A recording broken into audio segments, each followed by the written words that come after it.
With that, I'd like to yield 3 minutes to the gentlelady from Tennessee, a member of the Budget Committee and a member of the Commerce Committee, Ms. Blackburn. The gentlelady from Tennessee is recognized for 3 minutes.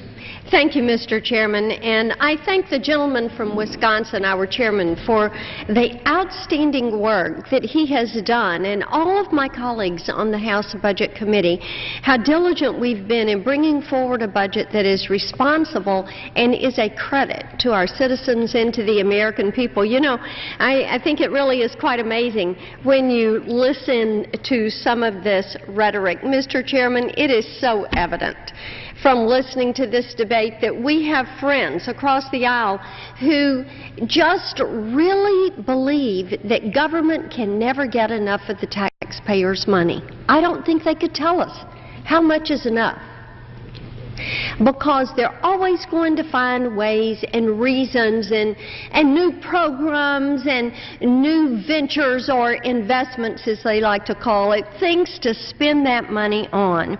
And every time we talk about accountabilities and responsibilities of the House to manage the people's money in an accountable and responsible way, they start to talk like that money is theirs.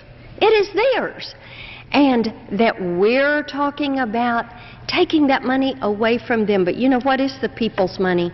And what the American people have said is they want to see this government on a spending plan that is going to be accountable, is going to be responsible, and they want a budget that is going to balance, and they want us to get this deficit spending and our national debt under control. Now, the document that we're bringing forward is something that is going to do that, and it's going to do it in the appropriate way, because we meet our obligations. We honor the commitments and the promises that have been made. I heard someone talk about shredding the social safety net.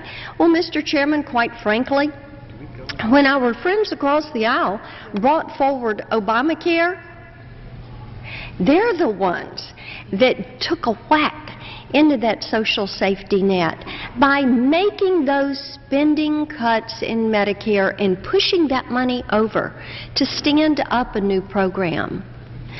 We don't stand for that, because what we will do is preserve Medicare, as the chairman has said, preserve it for today's seniors. Give younger workers an option that is going to honor the work that they are doing now and paying into that system.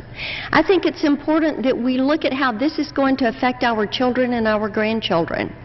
I have 2 grandsons, Jack and Chase.